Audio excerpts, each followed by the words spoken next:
আমি চললাম ভাবি, কথাটি বলে মেঘালয় চলে যেতে চাচ্ছে, কিন্তু মাসফি মেঘালয়ের বাহু ধরে থামিয়ে দিল। মেঘালয় মাসফির মুখের দিকে তাকিয়ে বলল, আমাকে আর কতবার ধ্বংস করব ভাইয়া? মানুষ নিজের শরীরটাকে সুমের খোঁচা থেকে বাঁচিয়ে রাখে, আর আমি এক অধম শরীরের বিশেষ অংশটাকে বিরহের দহনে পুড়িয়ে ফেললাম। মাসফির হাত আগলা হয়ে গেছে মেঘালয়ের কথা শুনে। মেঘালয় সরে দাঁড়ালো। বর্ষা নরম হয়ে মেঘালয়কে বলল, আলো এখনো তোমার ওয়াইফ। আপনি জানেন আমি জানি আলো আমার কি হয়। আলোর মনে আছে? আমার তো মনে হচ্ছে ও ভুলেই গিয়েছিল ওর একটা সংসার ছিল। ওকে ভালোবেসে যাওয়া সামান্য এক মানুষ যে কিনা রাত দিন তাকে না পাওয়ার যন্ত্রণা ভোগ করেছে, সেই মানুষটার কথাও সে ভুলে গিয়েছিল। এতগুলো বছর পরে সে আমাকে তার মানুষ হিসেবে দাবি করবে বলে যে তার দাবি পূরণ করতে হবে এমন কথা কোনো আদি পুস্তকে আছে? সে আমার এতগুলো বছরের দুঃখকে রাতারাতি সুখে পরিণত করতে পারবে? মেঘালয়ের কথার পিঠে আর কোনো জবাব দিতে পারল না মাসফি এবং বর্ষা। মেঘালয় তাদের পাশ কাটিয়ে বের হয়ে গেল। ক্যাব নিয়ে সোজা চলে গেল শিশিরদের বাড়িতে। লাগেজ গুছিয়ে পাসপোর্ট সহ আনুষঙ্গিক কাগজপত্র এবং মোবাইল বিছানার ওপরে রেখে ওয়াশরুমে চলে গেল সে। ওয়াশরুম থেকে বের হয়ে এসে কালো স্যুট পরল। তারপর ক্র্যাকো এয়ারপোর্টের উদ্দেশ্যে বের হয়ে গেল। মেঘালয় কালো কোটের কলার তুলে ক্যাবের পেছনের সিটে বসে জানলার বাইরে তাকিয়ে রইল। ক্যাবটা ধীরে ধীরে ওল্ড টাউন পেরিয়ে যখন শহরের সীমা ছাড়ল, তখন ঘড়িতে বিকেল 5:30। রাস্তায় গাড়ি কম, তাই ড্রাইভার কোনো কথা না বাড়িয়ে গতি বাড়ালো। মাত্র 20 মিনিটের মধ্যে পৌঁছে গেল জন পল ইন্টারন্যাশনাল এয়ারপোর্ট ক্র্যাকো ভ্যালিসে। ক্যাব থামাতেই মেঘালয় ভাড়া মিটিয়ে নামলো। বুকের ভেতর অদ্ভুত এক চাপা অনুভূতি। প্লেন যাত্রার আগের বুকের মধ্যে সেই চেনা ভাইয়ের উপস্থিতি। গভীর শ্বাস নিয়েছে, একবার আকাশের দিকে তাকালো, তারপর টলি টেনে এয়ারপোর্টের ভেতরে ঢুকে পড়ল। বোর্ডিং কল শেষ হতে মেঘালয় ধীরে ধীরে লাইনে দাঁড়ালো। হাতে পাসপোর্ট, কাঁধে ছোট ব্যাগ। খুব সাধারণ একটা বিকেল, কোনো তাড়াহুড়ো নেই। কাঁচের ভেতর দিয়ে দেখা যাচ্ছে সাদা রঙের বিমানটা রানওয়েতে দাঁড়িয়ে আছে। প্লেনের সিটে বসে সে সিট বেল্ট বাঁধল। জানলার বাইরে তাকিয়ে দেখল বিমানটা ধীরে ধীরে সামনে এগোচ্ছে। কিছুক্ষণ পর হালকা একটা ঝাঁকুনি, তারপর মাটি ছেড়ে উঠে গেল আকাশে। নিচে ক্রাকভ শহর ছোট্ট হতে হতে মিলিয়ে গেল। ফ্লাইটটা শান্ত, কেবিনে আলো নিভে গেলে সময়টা নিজের মতো করে কেটে যায়। প্রায় 2.5 ঘন্টা পর পাইলট ঘোষণা দিল, ইউকে খুব শীঘ্রই দেখা যাবে। মেঘালয় চোখ বন্ধ করে আরও একবার গভীর শ্বাস নিল। যাত্রাটা ঠিক যেমন হওয়া দরকার তেমনই ছিল, কিন্তু মনের কোণে মিথ্যাবাদীকে ফিরে পাওয়ার জন্য তোলপাড় করছে। বিমানটা ধীরে ধীরে নামতে শুরু করলো। জানলার বাইরে মেঘ সরে গিয়ে নিচে ভেসে উঠল সবুজ মাঠ আর পিচ ঢালা সোজা রাস্তা। হালকা একটা ঝাঁকুনির পর চাকা রানওয়েতে স্পর্শ করলো। যাত্রা শেষ। বেল খুলে সবাই একে একে দাঁড়ালো। মেঘালয়ও ব্যাগটা কাঁধে তুলে নিল। করিডোর পেরিয়ে যখন সে টার্মিনালের ভেতরে ঢুকলো, চারপাশে ব্যস্ততা। অ্যামিগ্রেশন লাইনে দাঁড়িয়ে কিছুক্ষণ অপেক্ষা, তারপর পাসপোর্টে সিল পড়ল। লাগেজ বেল্টের পাশে দাঁড়িয়ে সে নিজের লাগেজটা নামালো। সব কিছু স্বাভাবিক। নিয়ম মাফিক দরজা পেরিয়ে বাইরে পা দিতে ঠান্ডা বাতাস মুখে স্পর্শ করলো। মেঘালয় এক মুহূর্ত থামলো, তারপর স্বাভাবিক ভঙ্গিতে এগিয়ে গেল। এয়ারপোর্টের বাইরে পা দিতে ভিড়ের ভেতর হঠাৎ একটা পরিচিত মুখ চোখে পড়ল। মুহূর্তে মেঘালয়ের ভেতরটা কেমন জানি চুপসে গেল। এখানে এই জায়গায় ওকে দেখার কোনো প্রস্তুতি ছিল না তার। 1 সেকেন্ডের জন্য থমকে গেল সে। মুখ ফিরিয়ে অন্যদিকে তাকানোর একটা স্বাভাবিক চেষ্টা, কিন্তু ততক্ষণে চোখাচোখি হয়ে গেছে। পরিচিত সেই মুখটা এগিয়ে আসছে বুঝেই মেঘালয়ের কপালে বিরক্তির রেখা স্পষ্ট হয়ে উঠল। সে কোনো কথা না বলে ব্যাগটা শক্ত করে ধরল। ভেতরে ভেতরে একটাই অনুভূতি, এই সাক্ষাৎটা ঠিক এখন দরকার ছিল না।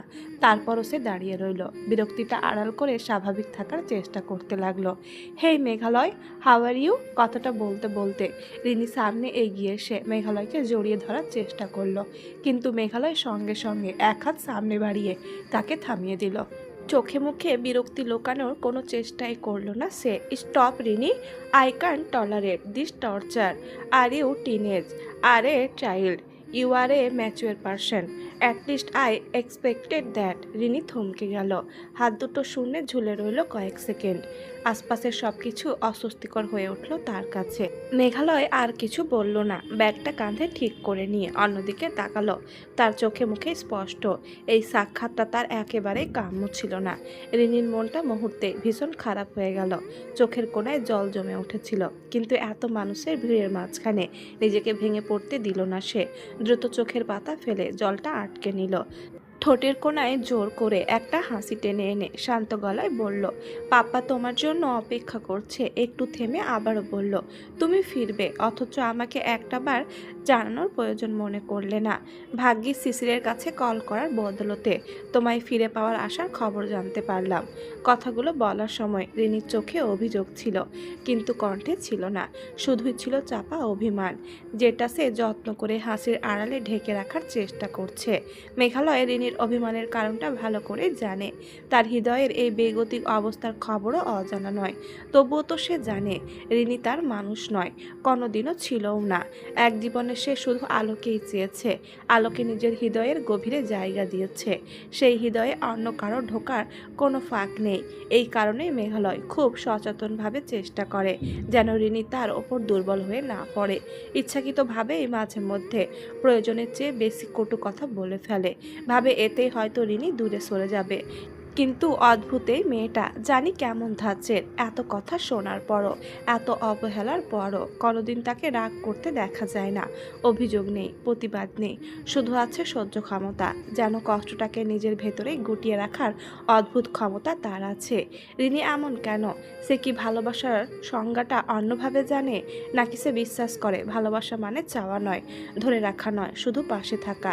যতটা দূরে থাকতে বলা হোক না কেন, সে তবুও কাছে এসে দাঁড়িয়ে থাকবে, না চাইতেও। রিনির সঙ্গে বাড়িতে ফেরার উদ্দেশ্যে উবরে বসে রওনা হলো মেঘালয়। উবার ধীরে ধীরে টাওয়ার হামলেটসের সরু রাস্তা দিয়ে এগোচ্ছে। জানলার বাইরে ছোট ছোট দোকান, লাল ইটের বাড়ি আর রাস্তায় ছড়িয়ে থাকা সাইকেলগুলো চোখে পড়ছে। কয়েকজন মানুষ হেঁটে যাচ্ছে, কেউ কথোপকথন করছে, কেউ পশু কুকুর নিয়ে ঘোরাফেরা করছে। শহরের এই অংশে বাঙালি সম্প্রদায়ের উপস্থিতি আছে। দরজার নাম প্লেট থেকে শুরু করে দোকানের সাইনবোর্ড পর্যন্ত সব কিছুতেই ছোট্ট স্বদেশের ছোঁয়া। ড্রয়িং রুমে বসে আছে আলো, সিতারা বেগম, কাব্য এবং ইতি। কাব্য আলোকে দেখে কি রিয়াকশন দেবে তাই ভুলে গিয়েছিল। আলো কাব্যকে দেখে স্যার বলেই কান্নায় ভেঙে পড়েছে। ইতি আলোর পিঠে হাত বুলিয়ে দিতে দিতে বারবার বলছিল শান্ত হবার জন্য, কিন্তু আলো শান্ত হলে তো। ধীরে ধীরে আলোর কান্না ফুরিয়ে যায়, শান্ত হয়ে সোফায় বসে। তারপর কাব্য গম্ভীর মুখে আলোর মুখের দিকে তাকিয়ে বলল, এত বছর পর। কথাটি বলে দীর্ঘশ্বাস ফেলল কাব্য। আলোর মাথা যেন আরও নিচু হয়ে গেছে। কাব্য দুই হাঁটুর ওপর দুই হাতের কোনোই ঠেকিয়ে বলল, চোখের আড়াল হলে মানুষ মনের আড়াল হয়ে যায়, জানো তো তুমি। আলো মাথা নাড়িয়ে বোঝালো সে জানে। কাব্য সিতারা বেগমের দিকে ফিরে বলল, আলোর বয়স কম ছিল, ঝোঁকের বসে একটা ডিসিশন নিয়েছিল, কিন্তু আপনি ওর পক্ষে ছিলেন কেন? আপনি ওকে একবারও বোঝানোর চেষ্টা করেননি? সিতারা বেগম ভীষণ লজ্জিত ভঙ্গিতে বলল, আমি কিছুই জানি না বাবা। গত বছর 8 বছর ধরে আমার মেয়ের কোনো কিছু আমি বুঝতে পারি না। বহুবার বলেছি মেঘালয়ের কাছে ফিরে যেতে, কিন্তু রাজি হয়নি একবারও। গতকাল রাতে কি মনে হলো, রাত 12টা বাজে আমাকে নিয়ে রওনা হলো। এখানে আসার পর থেকে একের পর এক খারাপ খবর শুনতে শুনতে আমি আর আলো হতবাক হয়ে গেছি। ব্যান থাকলে নিশ্চয়। কথাটি সম্পূর্ণ হবার আগেই সিতারার হাতের ওপরে হাত রেখে ইতি সিতারা বেগমকে চোখের ইশারায় থেমে যেতে বলল। সিতারা বেগম বোকার মতো চুপ হয়ে গেল। কাব্য সব শুনল। শেষ মুহূর্তে গিয়ে কাব্য আলোকে উদ্দেশ্য করে বলল, তুমি এসেছো জানার পর থেকে মাসফি ভাইয়া কম করে হলেও 20 বার কল করেছে পোল্যান্ড থেকে। তুমি কোথাও যাবে না, এই বাড়িতে থাকবে। মাসফি ভাইয়া 10 দিন পর ফেরত আসবে বাংলাদেশে। ভাইয়া ফিরে এলে তোমার এবং মেঘালয়ের ব্যাপারটা আমরা হ্যান্ডেল করব। এবার অন্তত তোমরা দুজন ইগো দেখিয়ে নিজেদের সংসার নষ্ট করবে না। আমার হসপিটালে ডিউটি আছে, আমি এই বাড়িতে থাকতে পারবো না। তাছাড়া আপনার ভাইয়ার এখন নতুন সংসার হয়েছে, আমাকে ভুলে সে নতুন সংসার পেতেছে। তার সংসার ভাঙার অধিকার আমার নেই স্যার। আমাকে নীরবে সরে যেতে দিন। আমার আমিটা আর আমার মা ছাড়া আমার কেউ নেই। নেই স্যার। আমার জীবনে অনুশোচনার অভিযোগের অভাব নেই। নতুন করে কারো সংসার ভাঙার দায়ে আমার অন্তরে আরও একটা অনুশোচনা বাড়িয়ে দেবেন না। It's a request. শেষের কথাটি বলার সময় হাত জোড় করে মিনতি সুরে বলল আলো। আলোর কথা শুনে কাব্য অবাক হয়ে বলল, মেঘালয় নতুন সংসার পেতেছে, কে বলল? কাব্যর কথা শেষ হবার পর ইতি সশব্দে হেসে ফেলল। আলোর বিস্ময়ে ভরা মুখটা দেখে তার বেশ আনন্দ লাগছে। মেয়েটা তো জানে না তার অপেক্ষায় থেকে মেঘালয়ের কেমন করে দিনকাল কাটছে। তার খুব ইচ্ছে হচ্ছে যেভাবেই হোক দুজনকে মিলিয়ে দেবে। পৃথিবীর কোনো ভালোবাসা কি এত অপেক্ষার প্রহর গুনেছে যতটা মেঘালয়ের বুক পেতে দাঁড়িয়ে থাকা ভালোবাসা আলোর একটা হ্যাঁ শোনার জন্য অধীর আগ্রহ নিয়ে অপেক্ষা করছে। ইতি আলোর মাথায় হাত রেখে বলল, তোমার ডাক্তার সাহেব তোমারই আছে। তোমাকে যে ভুলে থাকার জন্য বাংলাদেশ ছেড়ে গেছে, সে করবে দ্বিতীয় বিয়ে। কি বাঁধনে বেঁধে ফেললে তুমি মেঘালয়কে? তোমার অনুপস্থিতিতে সে নিজেকে তোমার স্মৃতিতে বেঁধে ফেলল। আলো ইতির হাত ধরে বলল, তাহলে ছবিটা? তুমি যাকে ছবিতে মেঘালয়ের পাশে বসে থাকতে দেখেছ, সেই মেয়েটা মাসফি ভাইয়ার দ্বিতীয় স্ত্রী। আলো চোখ বন্ধ করে স্বস্তির নিঃশ্বাস ফেলল। বুকের ওপর 1 টন ওজন সমান ডাক্তার সাহেবকে হারিয়ে ফেলার ভয় সরে গেছে এই মুহূর্তে। তবে আলোর শরীর কাঁপছে অস্থিরতায়। ইতি টের পেল কিনা আলোর অবস্থা। কাব্যের চোখের দিকে তাকিয়ে কি যেন ইশারায় বলল। কাব্য ইশারার মানে টের পাওয়ার সঙ্গে সঙ্গে পকেট থেকে মোবাইল বের করে ভিডিও কল করলো মেঘালয়ের হোয়াটসঅ্যাপে। আলোর টের পেল না অবধি কিছুক্ষণের মধ্যেই তার সঙ্গে ডাক্তার সাহেবের পূর্ণ মিলন হতে যাচ্ছে।